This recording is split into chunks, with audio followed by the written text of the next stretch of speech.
अस्सलामुअलैकुम। क्या आपको इन क्वेश्चन के आंसर आते हैं?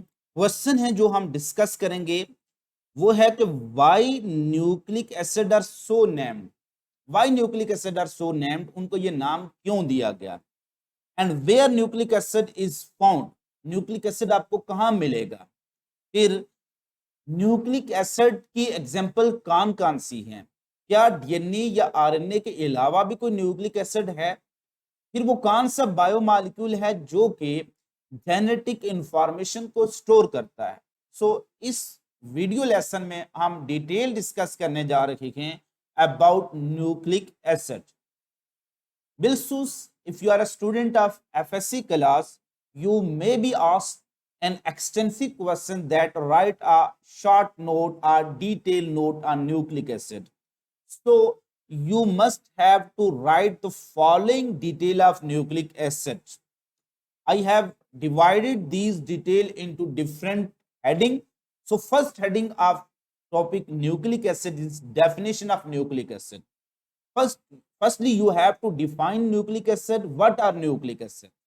What are nucleic acid? So, nucleic acid are actually polymer of nucleotide chains.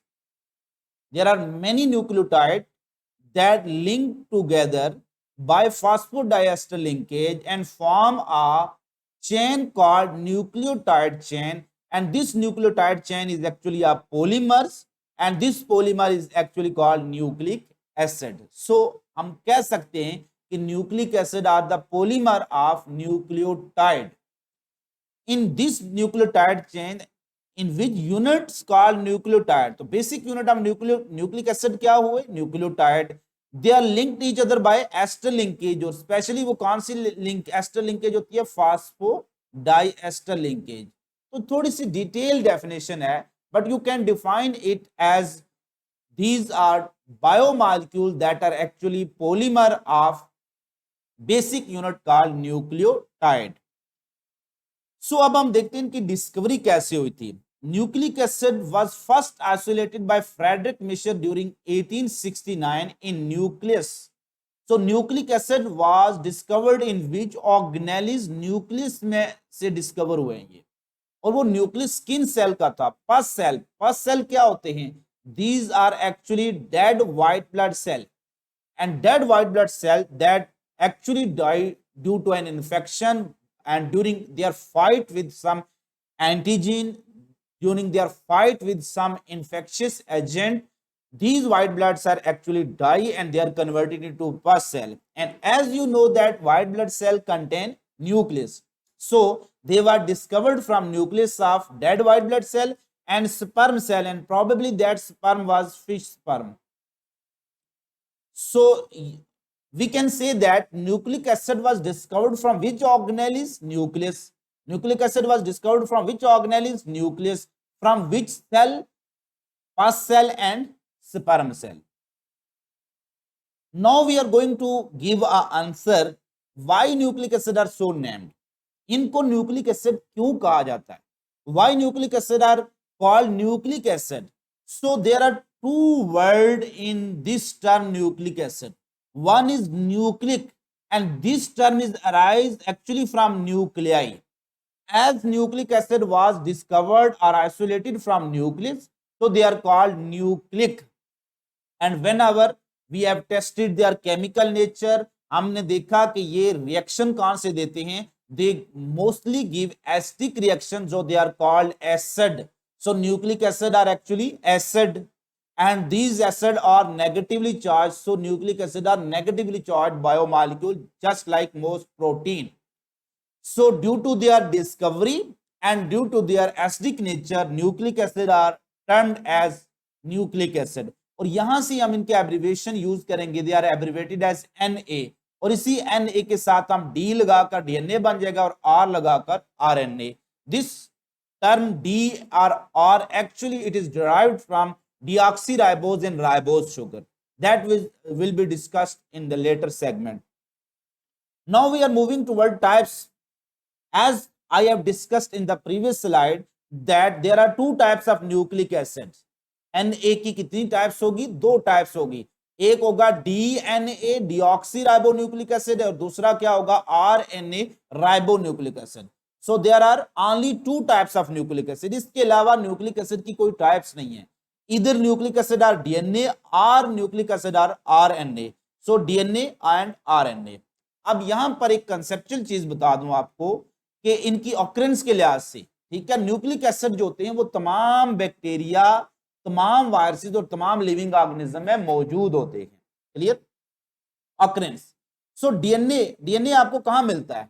DNA आपको मिलेगा along with protein called histone protein, और ये क्या बना देगा? क्रोमोसोम। और क्रोमोसोम कहां होता है? Nuclei of cell. लेकिन अगर वो सेल कौन सा? प्रोकैरियोटिक सेल, तो फिर न्यूक्लियस तो नहीं होगा, फिर वहां पर क्या आ जाएगा? साइटोप्लाज्म।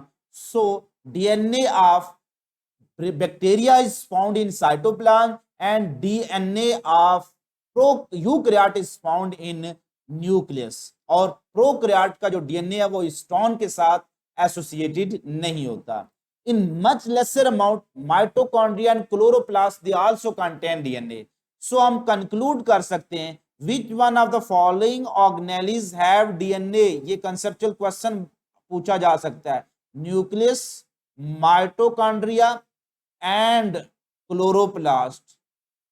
तो ऑप्शन में डेल्टा लिख लेता हूं, ऑल ऑफ दिस। सो हमारे पास आंसर क्या होगा?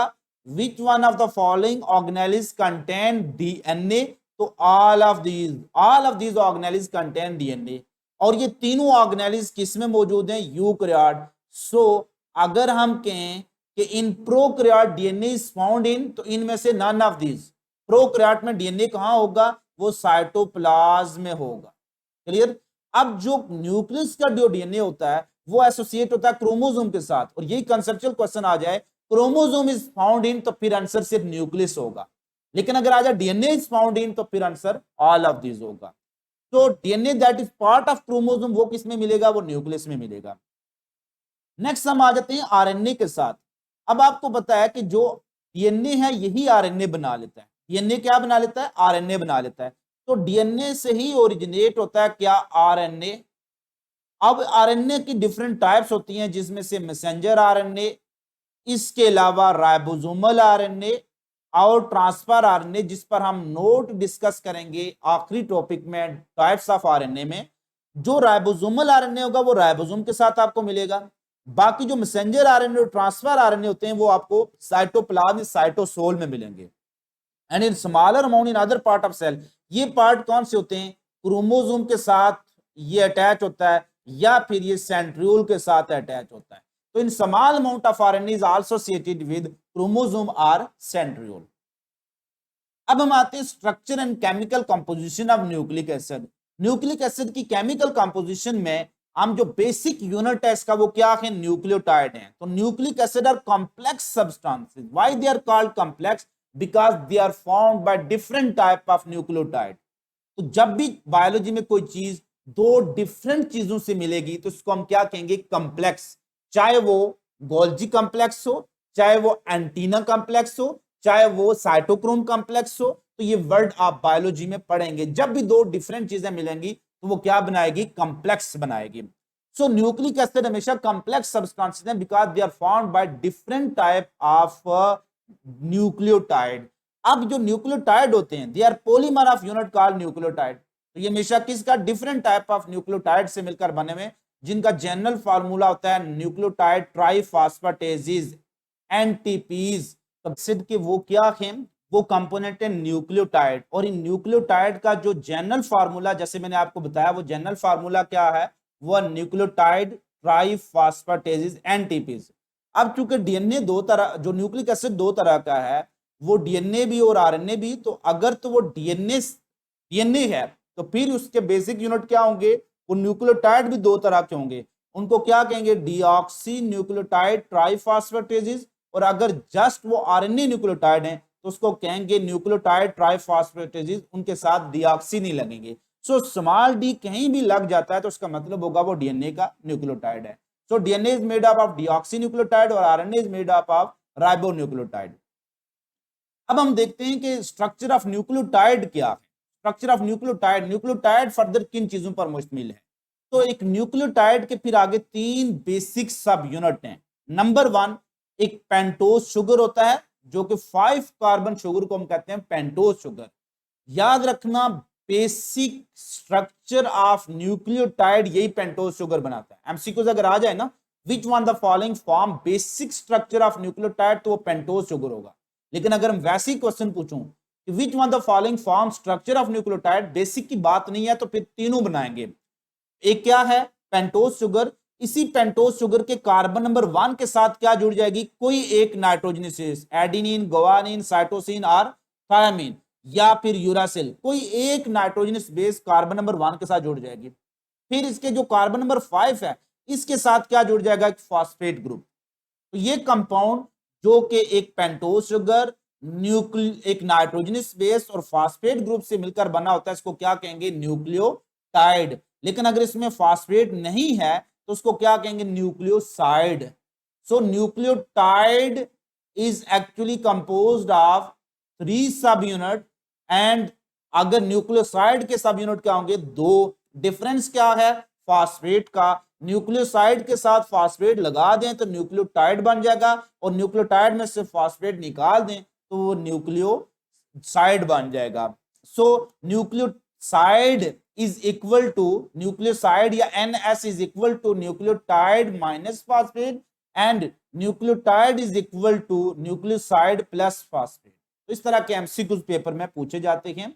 So thank you for watching, और काइंडली कमेंट सेक्शन में कमेंट जरूर किया करें। हमारे एक साइकोलॉजी के बहुत अच्छे प्रोफेसर हैं, हमारे कॉलेज में भी रिसेंटली उनका ट्रांसफर हुआ है, और उनने बहुत अच्छी एक सजेशन भी दी थी और वीडियो को देखा भी है। मैं उनका शुक्रगुजार हूं, और इसी तरह से मैं तमाम उन स्टूडेंट्स का, तमाम नाज़रीन का शुक्रगुजार हूं जो वीडियो को देखते हैं और कमेंट करते हैं। अपना बहुत ज़्यादा ख्याल रखिएगा। फी अमान अल्लाह।